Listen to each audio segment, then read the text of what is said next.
Hi, Tyke from Groovy Entertainment. Today we got another book on tape to play for you. Today book is Amazing Grace for 1991. So let's get started.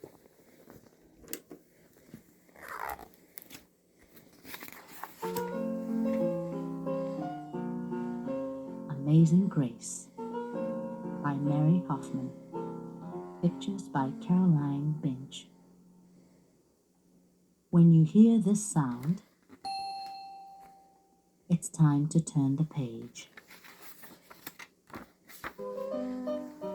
Grace was a girl who loved stories. She didn't mind if they were read to her or told to her or made up in her own head. She didn't care if they were in books or movies or out of Nana's long memory. Grace just loved stories. After she had heard them, and sometimes while they were still going on, Grace would act them out, and she always gave herself the most exciting part.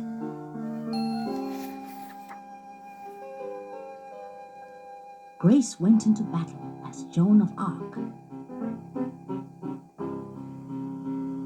and wove a wicked web as Anansi the spider.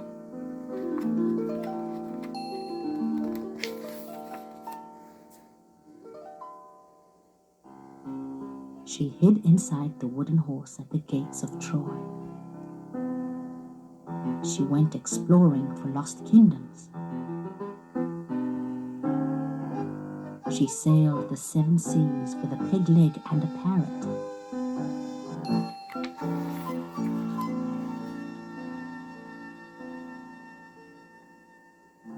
She was Hiawatha, sitting by the shining big sea water, and Mowgli in the backyard jungle.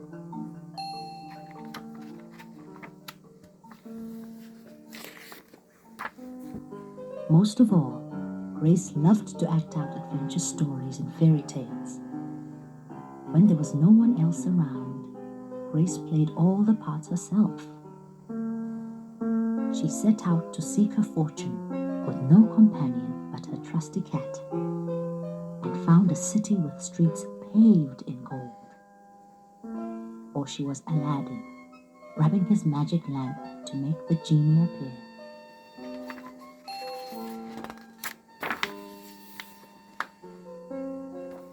Sometimes she could get Ma and Nana to join in when they weren't too busy.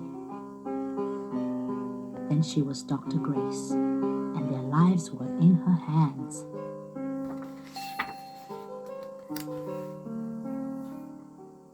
One day, Grace's teacher said they would do the play Peter Pan.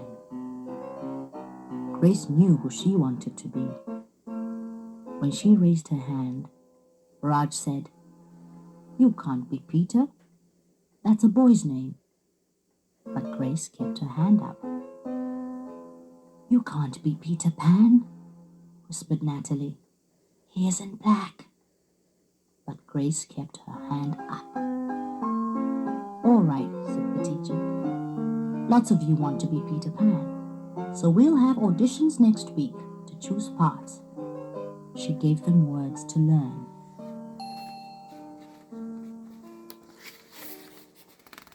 When Grace got home, she seemed sad. "What's the matter?" asked Ma. "Raj said I can't be Peter Pan because I'm a girl." "That just shows what Raj knows," said Ma. "A girl can be Peter Pan if she wants to." Grace cheered up. Then later, she remembered something else. "Natalie says I can't be Peter Pan because I'm black," she said. Ma looked angry, but before she could speak, Nana said, "It seems that Natalie's another one who don't know nothing. You can be anything you want, Grace, if you put your mind to it."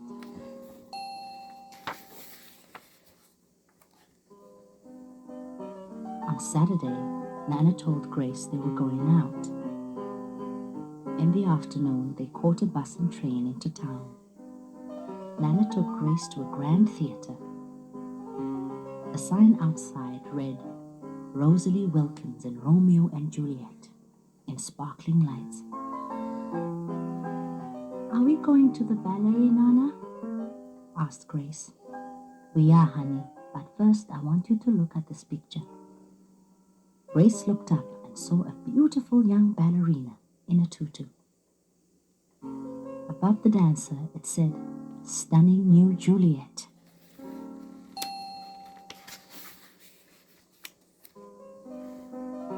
"That one is little Rosalie from back home in Trinidad," said Nana.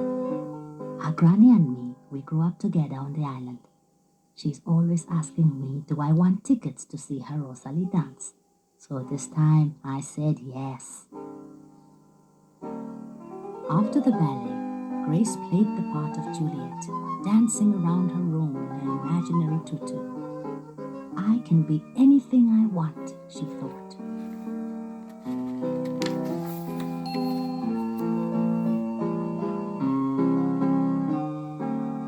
On Monday, the class met for auditions to choose who was best for each part.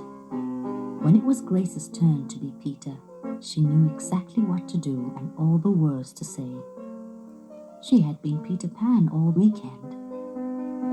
She took a deep breath and imagined herself flying. When it was time to vote, the class chose Raj to be Captain Hook and Natalie to be Wendy. There was no doubt who would be Peter Pan. Everyone voted for Grace. "You were fantastic," whispered Natalie.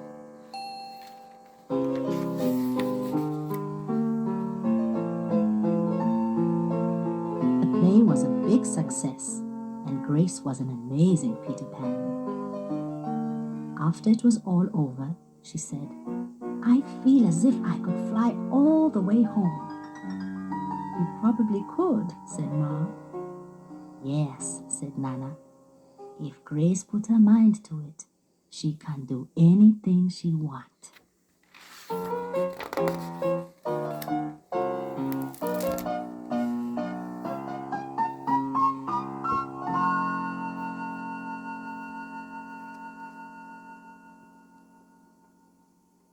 So, that was Amazing Grace from 1991. So please like, subscribe, share, and comment. Have a good video, and another video coming out real soon.